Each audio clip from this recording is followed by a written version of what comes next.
Welcome to the Psychedelic Integration Podcast. I'm Sinclair Fleetwood, a ceremonialist, plant medicine guide, and psychedelic integration coach, and I help soul seekers create lasting transformation so you can get unstuck, embody your power, and be authentic AF, all with plant medicine as your guide.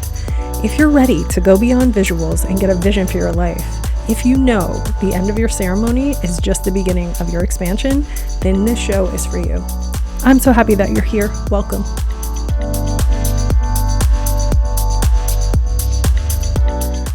Hello, family. Welcome to the show. I'm Sinclair. Always a pleasure to be here with you. Thank you for your time, your energy, your attention, and your willingness to walk the path of plant medicine, psychedelics, integration, and growth that we're doing together. Thanks for being here.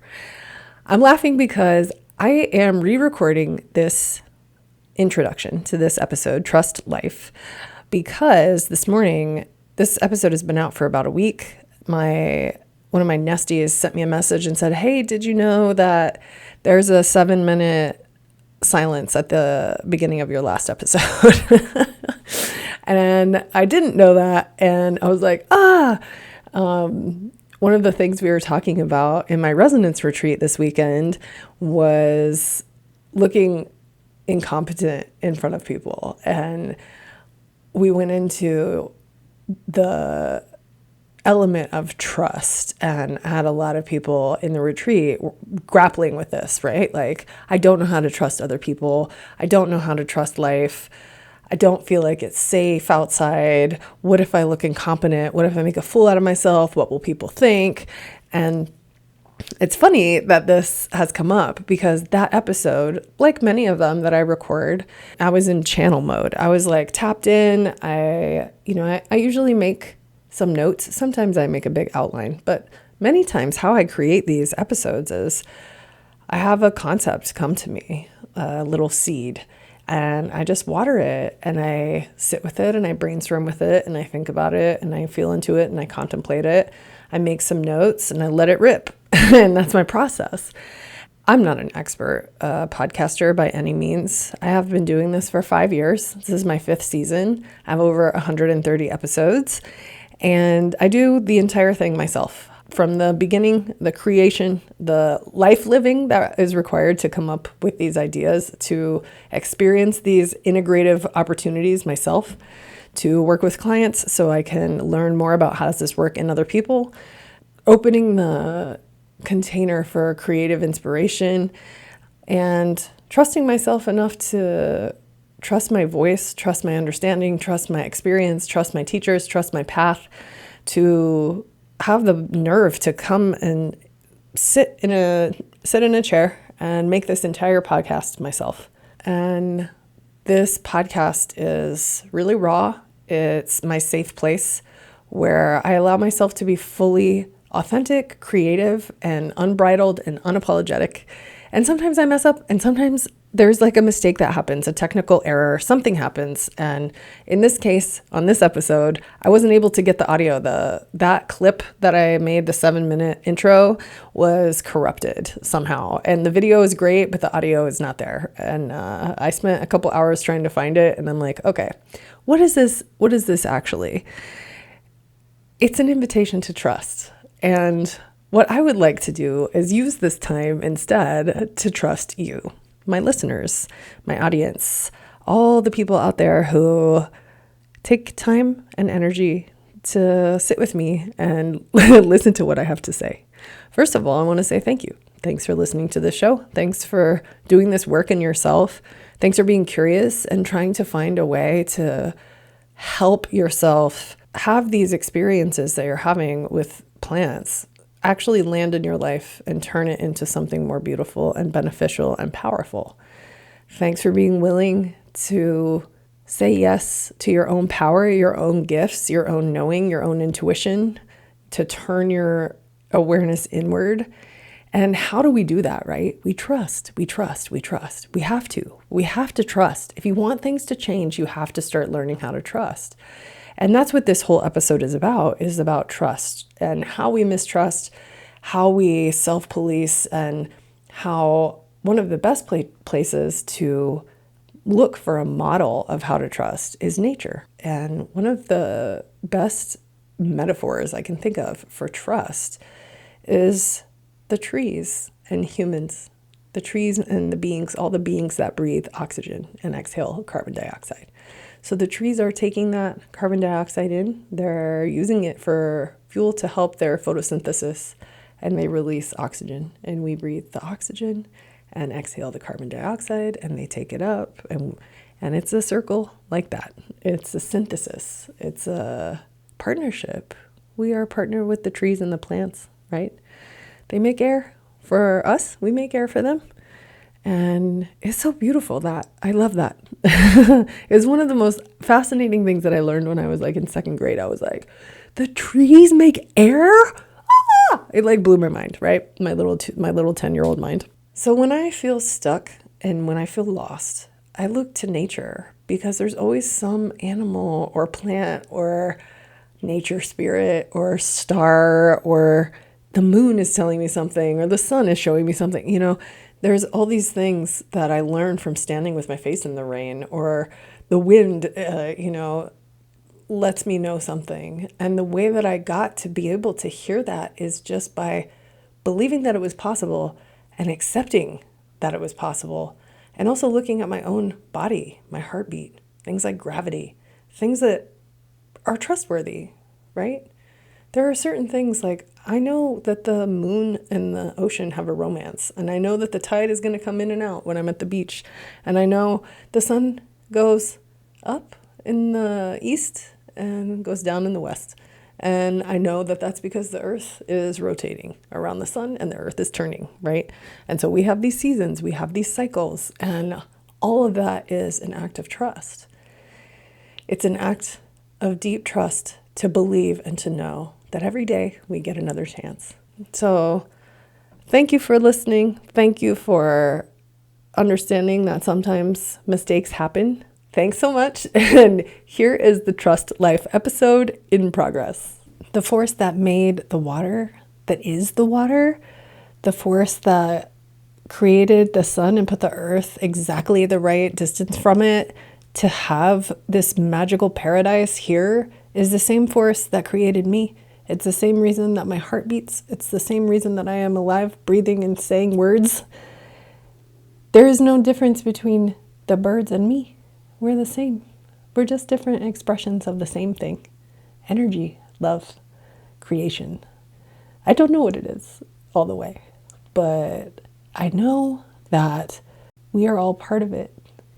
Our biggest mistake is the misbelief that we are separate from God and nature. And part of why we believe that is because we don't trust life. So let's unpack that.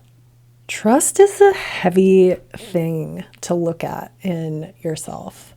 It's something that most of us have some kind of struggle with. You can think of it as faith in some expressions. Trust and faith are very similar. Trust is something a lot of us don't feel very comfortable doing. We don't trust ourselves. We don't trust each other. We don't trust our environment. We don't trust that there's enough. We don't trust life. We think there's a lot wrong with the world. We look out and we see these realities that we don't like, we don't believe in, we don't want. There's a lot of suffering in the world. There's a lot of struggle. We are having a lot of turmoil in this time. We are living in a time of great upheaval. And in times of great upheaval, we are being asked to change our relationship with trust. Because the things that we were told that we could trust, institutions, government, religion, all these different things that we're supposed to put our trust in, have failed us. They've disappointed us. They've begun to crumble and crack. And so it's leaving us in a place of fear, of deep fear, of worry, of anxiety, of looking for answers and not seeing a way out sometimes. And because of the tools we have at our disposal of looking into this reflection of reality that's like, don't trust Don't trust your neighbor. Don't trust people different than you. Don't trust different religions, different races, different countries. Don't trust people who are not like you. The narrative for distrust is at an all-time high, right? And most of us have internalized this process of not trusting. We have turned inward on ourselves and looked inside and said, I don't trust you. I don't trust my feelings. I don't trust my mind. I don't trust my body. I don't trust spirit. I don't trust God. I don't believe in God. I don't believe in a higher power. I don't believe in an answer or a solution. And all I see is destruction. And that's a really heavy thing to be carrying around all the time. This mistrust of self, the mistrust of your own processes, your own biology, your own heart, mistrusting your feelings. It's sort of like gaslighting yourself, right? You're just walking around like, well, nothing that I believe is true. Let me look out and ask for help and guidance. And what we're being given back is, don't trust. You can't trust anyone. Got to take care of number one, you know. And that is a tricky thing too, because it is so important to do this work in yourself. The individual healing that we need has to come first, right? But we are not just doing healing work and medicine work and spiritual work and expansion to feel better individually. We're doing it to heal the collective, to heal the community, to create community, to heal the family, to heal the distrust in the collective, right? So we have this way of self-policing and criticizing ourselves and looking at ourselves and saying, you're not good enough, you're not worthy, there's not enough for you, everything is fucked, in whatever way you say it to yourself. And most of us internalized this because it was safe to do so.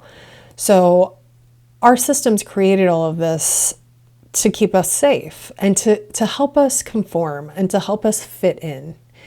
But fitting in is not the same as belonging.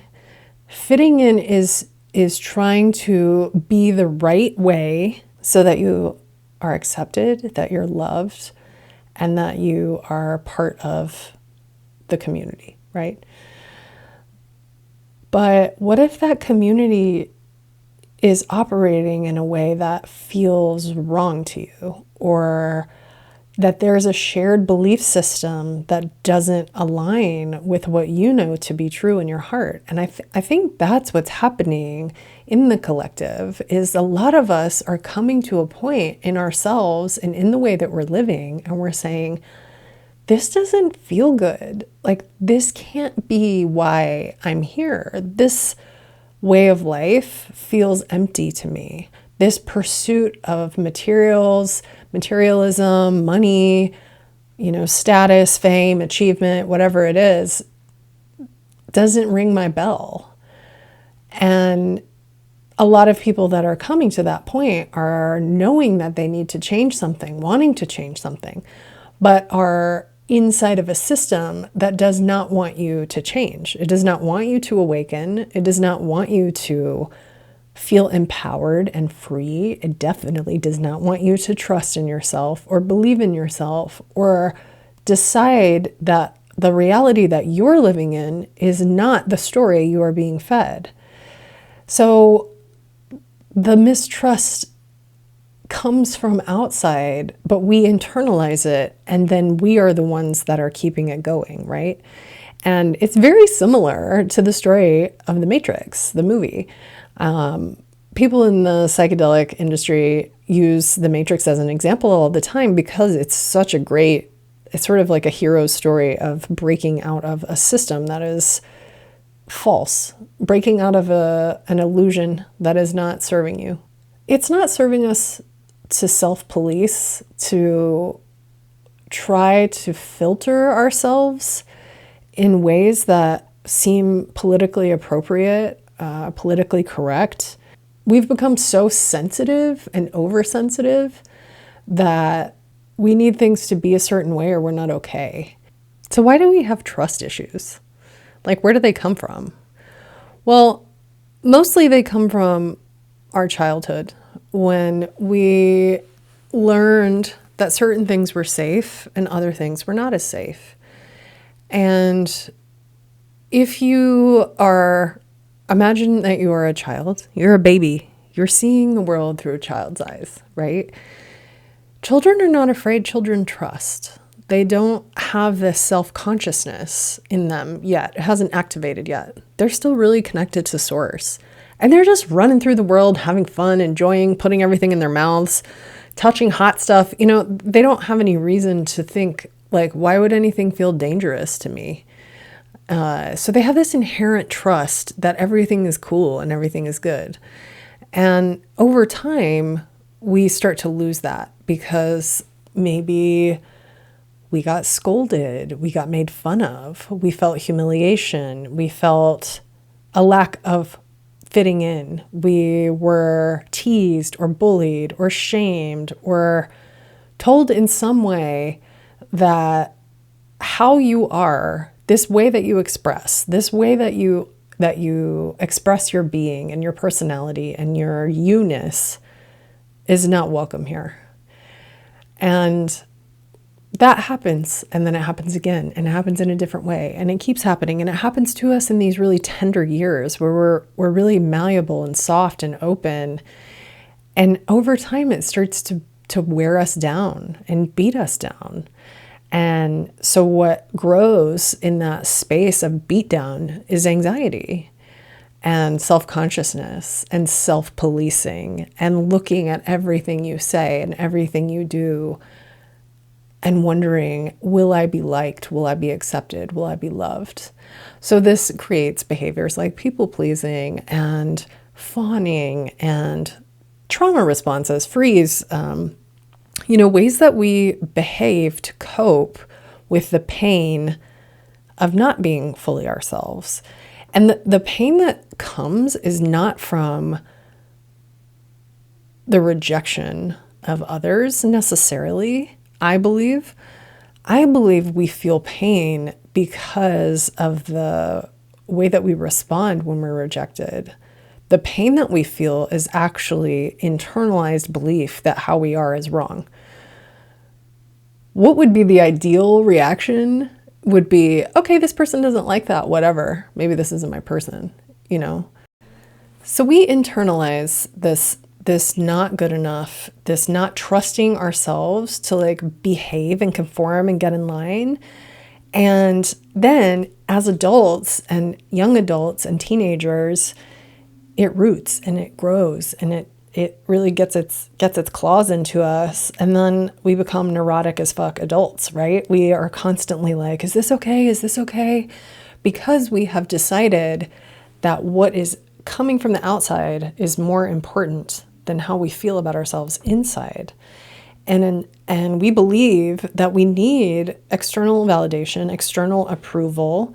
And in some regards, we do. External validation is part of the human experience. We want to be loved. We want to be respected. We want to show ourselves and have other people go, yeah, awesome, great, like that. I really like that, So external validation is not bad in itself. It's when we only look out and we're looking at TV and influencers and social media, and we're waking up every day and we're looking at, okay, tell me what to think, tell me what to feel, tell me what's going on in the world. What should I be afraid of? What should I be worried about? What catastrophic world war, deforestation, climate catastrophe, terrible thing has happened overnight that I need to know about? It's like we're looking out and we're seeing this reality and we're taking that in, and then we're feeling guilty for being ourselves. We're feeling mistrust of ourselves. We don't believe that we are okay. We don't believe that we're good. We lose our sense of self that comes directly from spirit. We are planted with the seed of this because we are made of light. We are made of divinity. We are consciousness experiencing itself. But we forget all of that on purpose. We chose to forget it. That's part of why we're here, is to walk the road of remembering, right? And we make it really hard on ourselves because we're really good at being hard on ourselves. Our systems of protection, our defense mechanisms, and our defense systems are incredibly sophisticated and strong. And one of the most powerful ways that we protect ourselves is internalizing criticism, internalizing mistrust, and looking at the world as though it's not a safe and beautiful and wonderful place. We see the world how we feel inside, which is, I'm not safe, I'm not beautiful, I'm not wonderful, so it's not okay. So outside's not okay. And we've got it backwards. We're looking out and trying to change the reflection inside. But it works the other way. It's an inside job. Healing, growth, happiness, all of it is an inside job. All of the magic happens inside your own heart, inside your own personality, inside your own understanding of yourself, inside your own mind, inside your own belief system. And in my recent journey to Ecuador, I got this lesson about trust very beautifully. And I've had many lessons about trust over the years with ayahuasca, especially.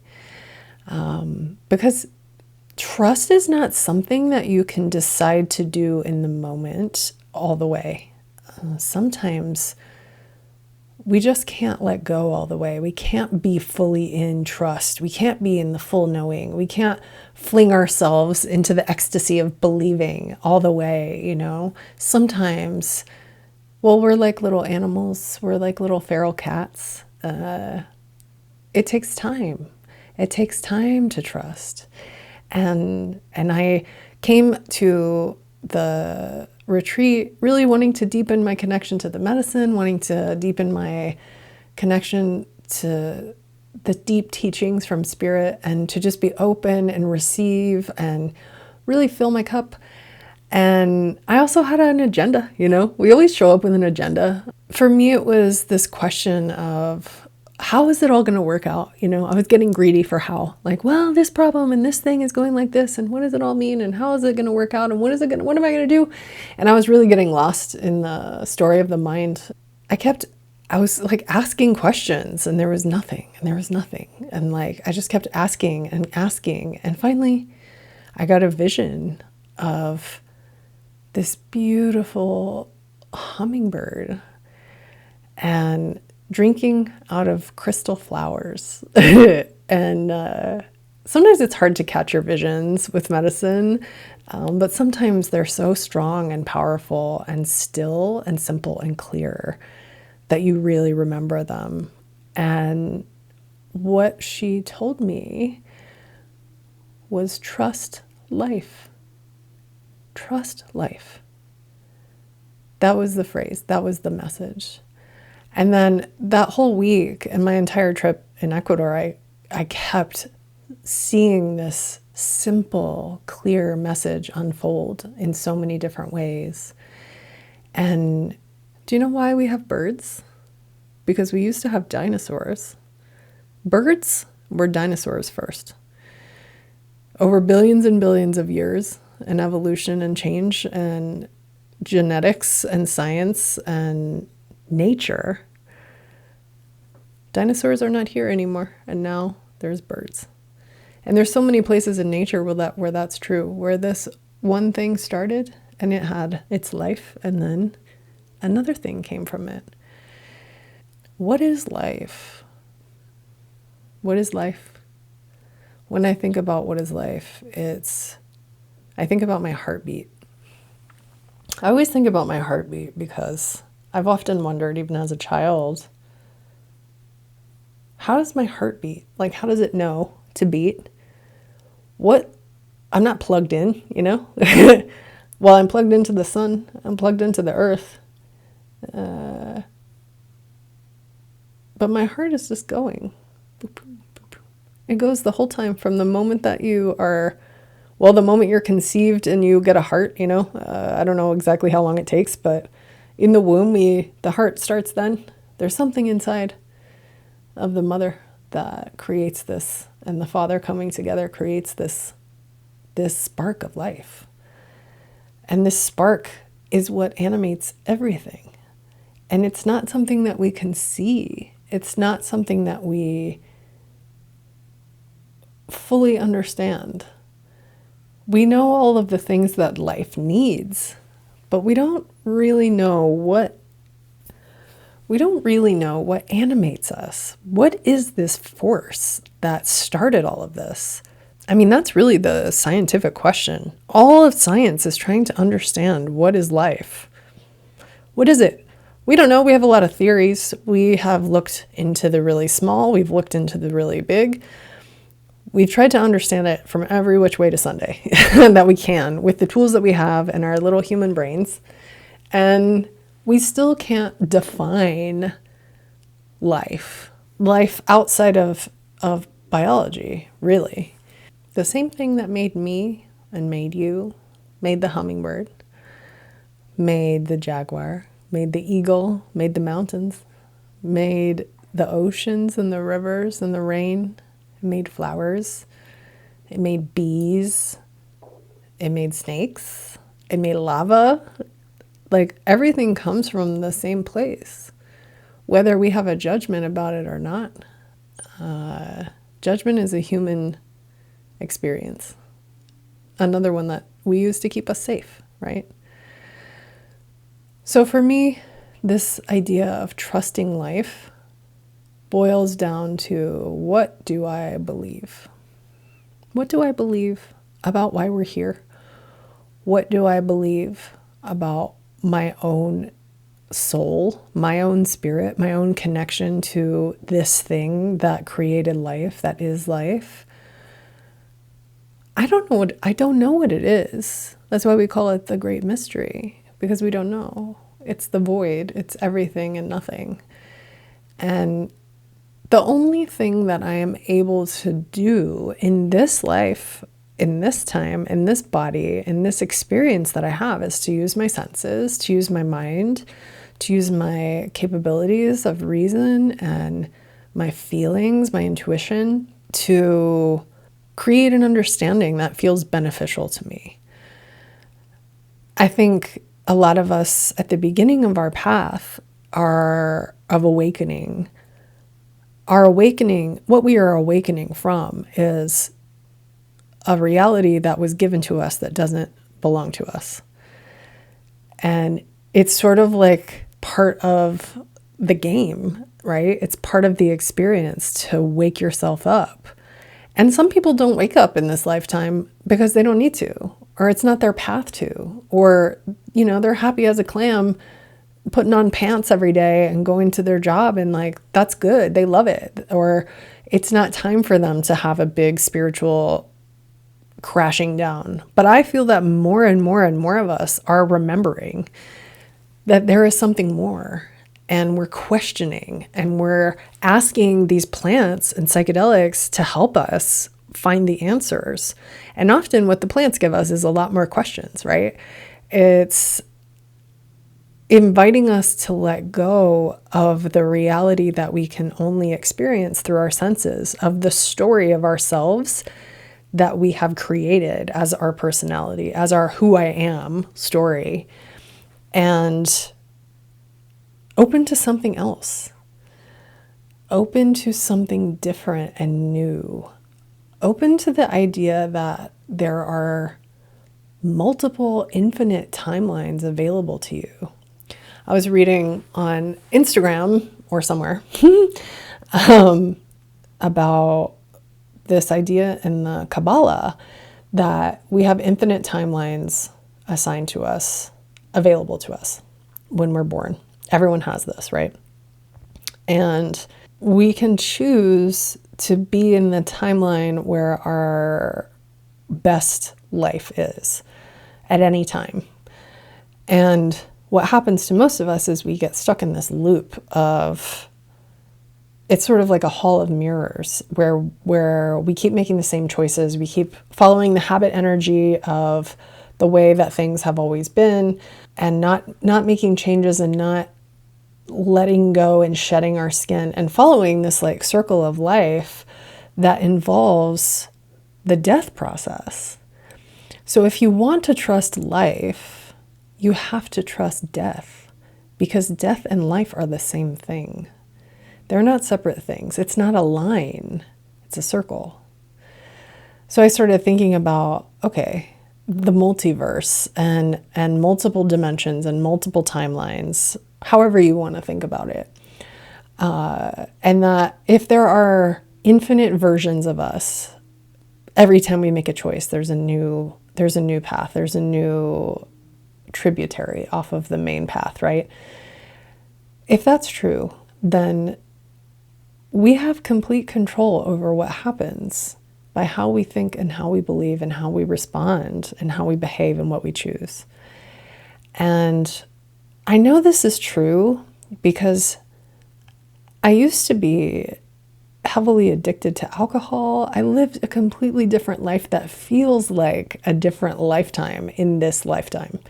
And I've heard this from a lot of people where they feel like they've lived multiple lifetimes in this one, you know, like we can remember our past lives because it was 10 years ago.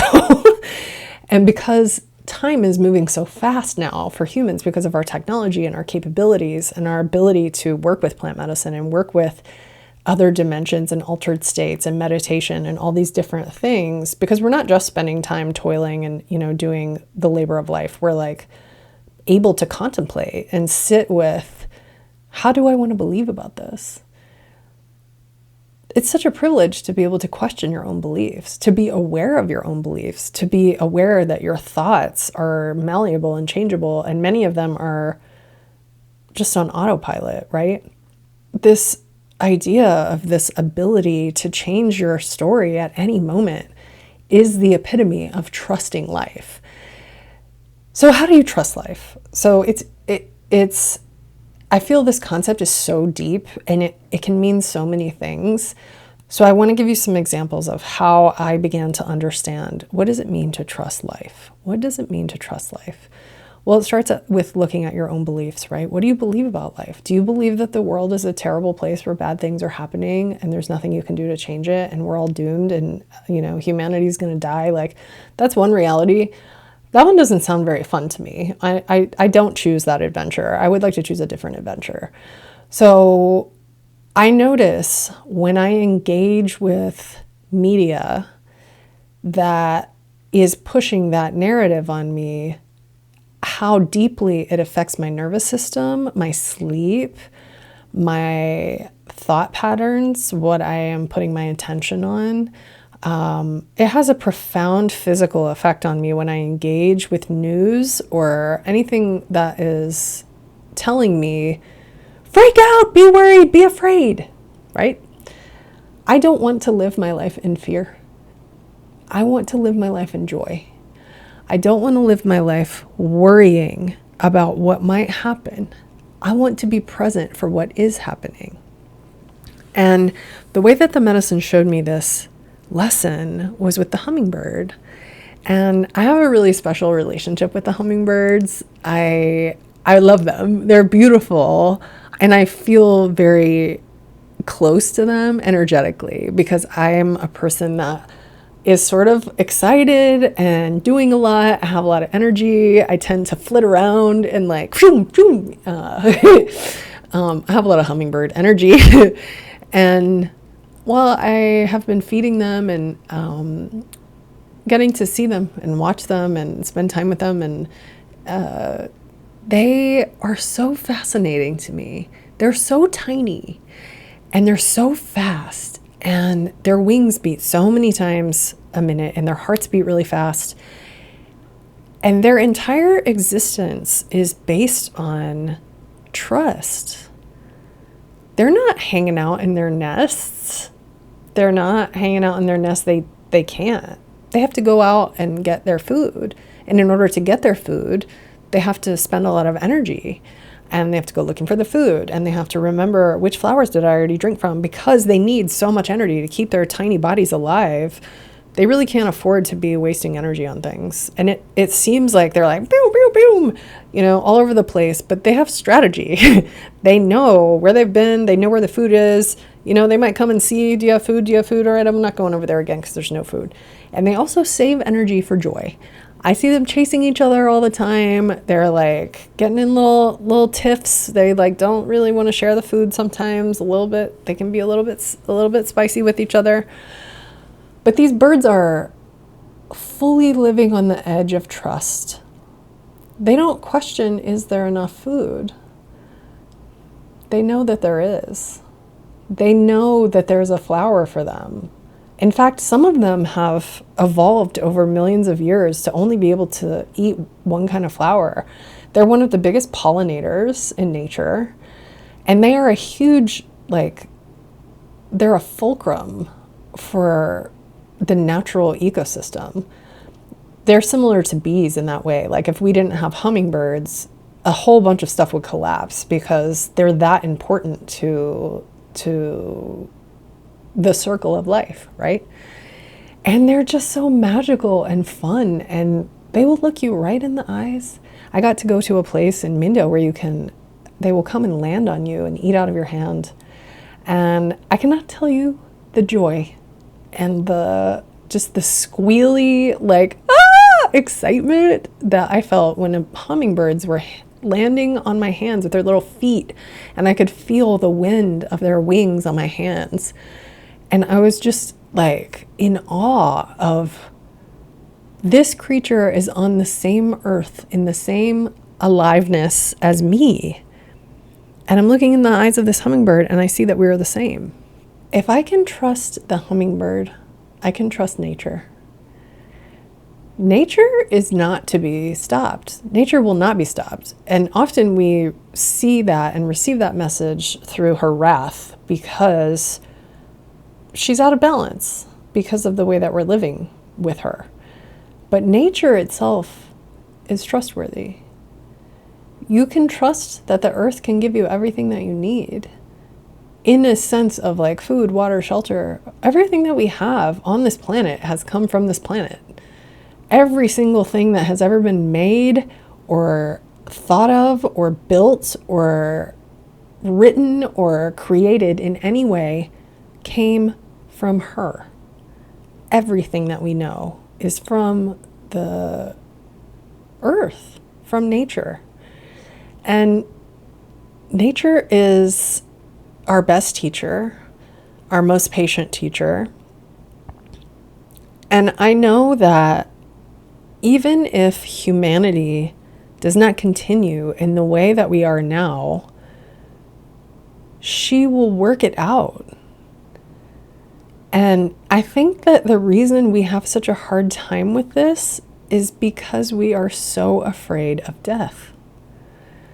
Because our egos are so afraid of death. We think that death is ultimately being separated from God forever and disappearing and not existing, right? But that's not what it is.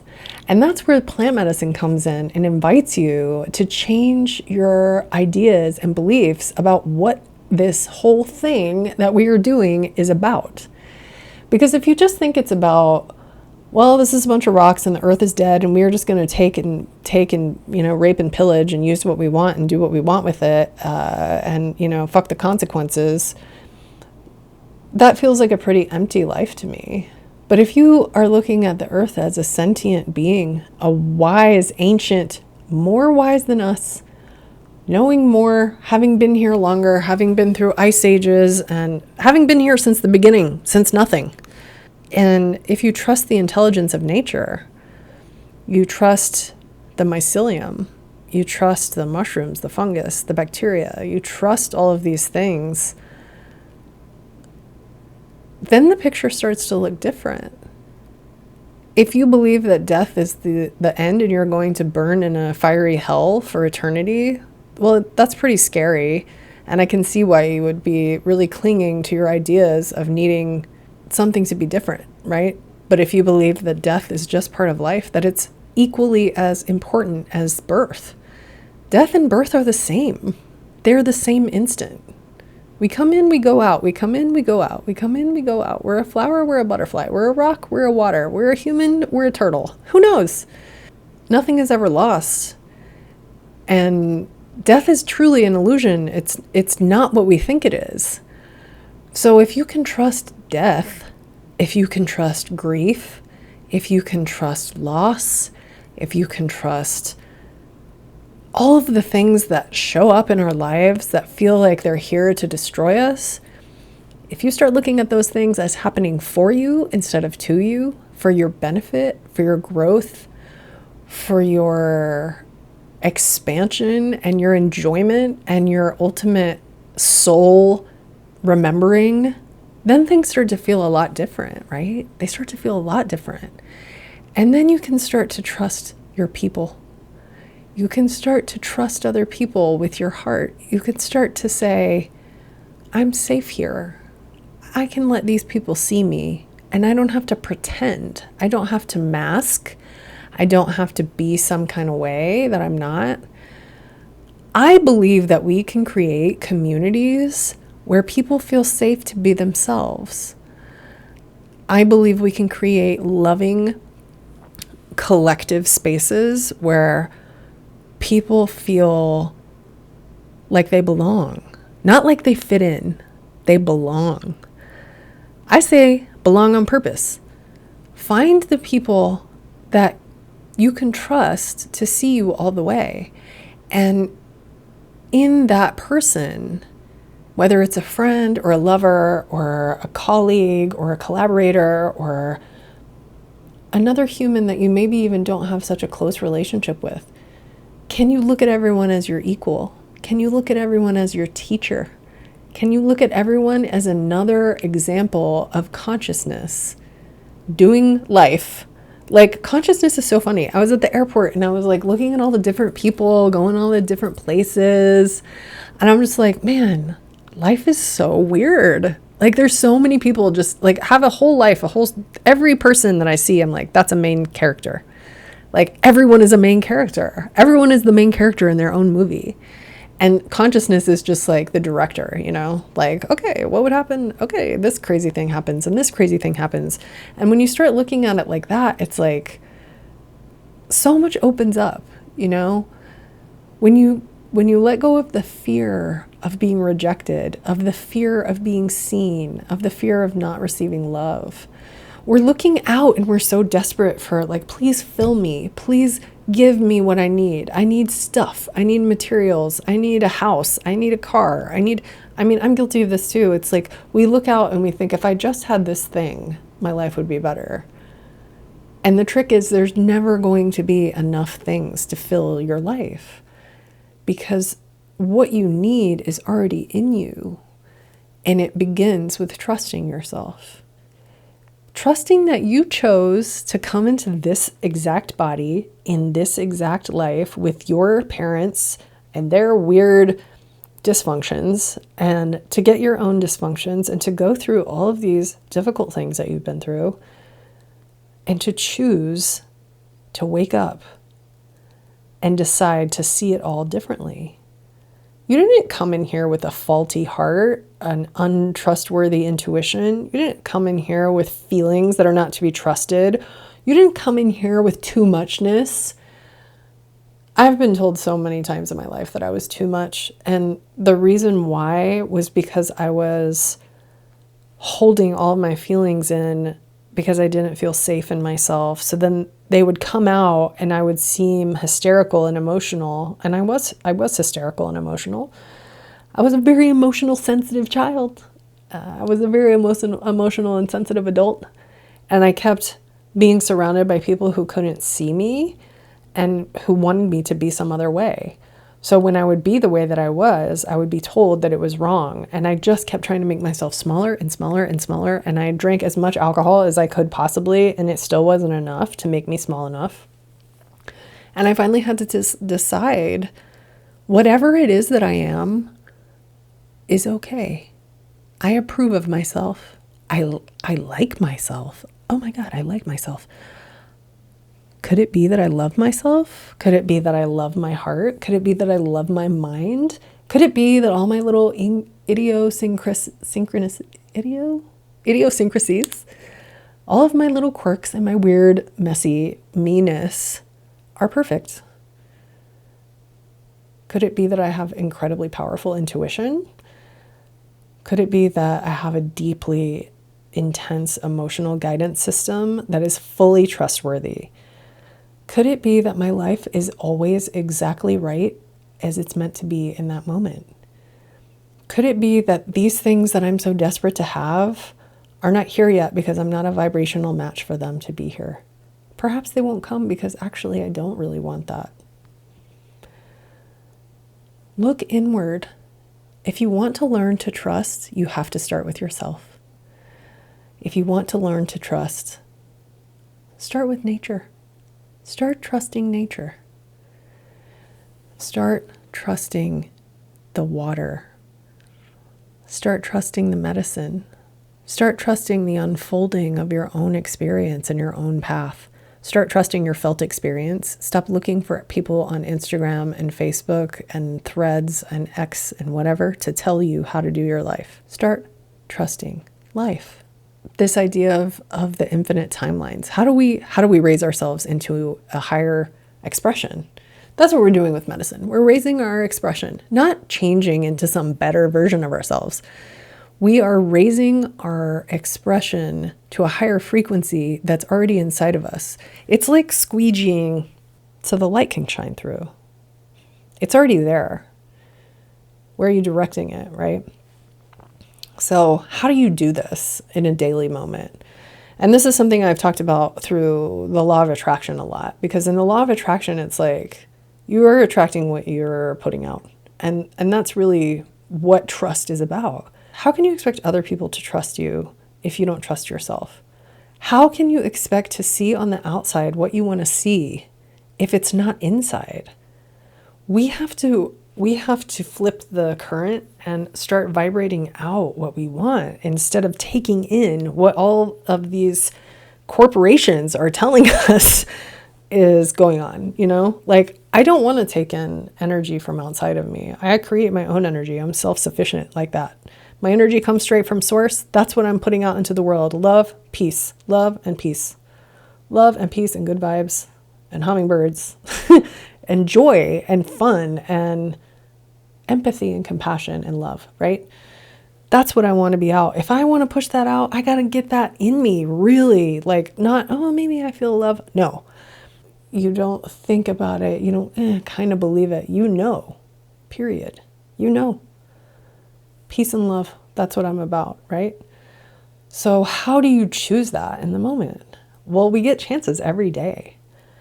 The chances come in discomfort. They come in resistance. They come in the desires to run, to hide, to shut down, to close off, not to share, to not say what we really want to say, to mask, to keep ourselves quiet and still and invisible. So when you come up against one of those things, take a pause and ask yourself, do I trust? Do I trust life? And trust is not something you can just turn on and it stays on. It's a practice that as you practice it, that's how you get it to stay on all the time. You're constantly choosing trust over fear. Trust over fear, trust over fear, trust over fear, trust over fear, love over fear, love, peace, love, peace, love, peace, joy, love, peace, joy, love, peace, joy. This is what I want. What is the most loving thing? What would the joyful answer be? What is the softer explanation? The truth is not fixed. Reality is not fixed. It's literally a story that we tell ourselves. So when you understand that that's how it works, you can create a beautiful life, whether you have a bunch of stuff or whether you have a bunch of goals that you're meeting or whatever. I don't know about you, but I want to feel good. And when I run into resistance in my life, what usually happens is I let the resistance crush me at first, but then I remember I get back up. I'm like, okay, resistance. This is super scary. This is terrifying. I don't like this. I don't like this. And then I do a hard thing. And I do the thing that feels opposite to my nature, right? It's like, I want to hide, I want to run, I want to shut down, I want to quit. I don't like this. This doesn't feel good. It doesn't feel safe. It's not in the cozy safe spot. It's scary. And every single time that I do that, I am telling myself that it's safe. It's safe inside, it's safe outside. It's safe inside, it's safe outside. I can trust myself. I trust my heart. I trust my feelings. I trust my intuition. I trust my mind. My mind is amazing. My body is amazing. My body heals itself. My body is a self-healing, amazing masterpiece that is unstoppable. I can't believe everything I've lived through. Amazing. Instead of shutting down, what if you opened instead? What if you softened instead? What if you bring your awareness to the place that feels hard and scary and sit with it? You don't have to force it. You don't have to hammer your way through resistance. That's not what I mean. It's like a tissue that needs soft, gentle pressure, soft, gentle attention, soft presence to soften. How do we get things to soften? With gentle attention, with gentle presence. Trust is just a practice. It's a belief system. If you believe that it's safe to trust, it's safe. And the more you believe that, that's what you will experience in the world. It's really how it works. And I love this idea. There's so many times where this pops in my head. Just trust life. When I feel overwhelmed with something, I'm not sure, or how's it all going to work out, or how much worrying about the things we worry about in life, all I have to do is say, I trust the universe. I know I'm always taken care of. I have been taken care of 100% of the time. It's all going to be okay. It is currently okay. Everything is great. And that's not coming from a bypassing place. It's coming from a true place of having practiced this for years and finally gotten to a place where I'm like, I actually believe this. I believe that you can trust life. And when I forget, I can just look at the hummingbirds. I can look at the birds. I can look at the trees that are making air for me to breathe. I know there's air. I know my heart's going to keep beating. I know the sun's going to rise. I know the moon's going to come out. I know the stars are in the sky at night, even when I can't see them. There's things that we know that are true where we are now. And it's our job to look inward. And if we need help, the plants are there to help us. So this trust is something that you can build in yourself, in your community, and trust that there's a way. If you have it in your heart, there's a way. It's on the way. If you have it in your dreams, if you have a dream in your heart, it is on the way. I was walking around my apartments the other day, and there's all these different little ways that I go. I'm next to this farm, and they have cows and they have donkeys. And I love donkeys, you guys. Like, I love a donkey. I'm always wanting to pet donkeys. I never really get to. And one day I was walking and I went a different way than I normally do. And the donkeys, there's two of them, they were right next to this fence, right next to me. And I was like, ah, donkeys! And I was making kissy faces at them and I was talking to them. And I was like, okay, I think I can pet you. And there's like a 3-foot space between the fence of my apartments and the fence of these donkeys. And there's barbed wire and stuff. And they were excited. They definitely wanted to come and hang out with me.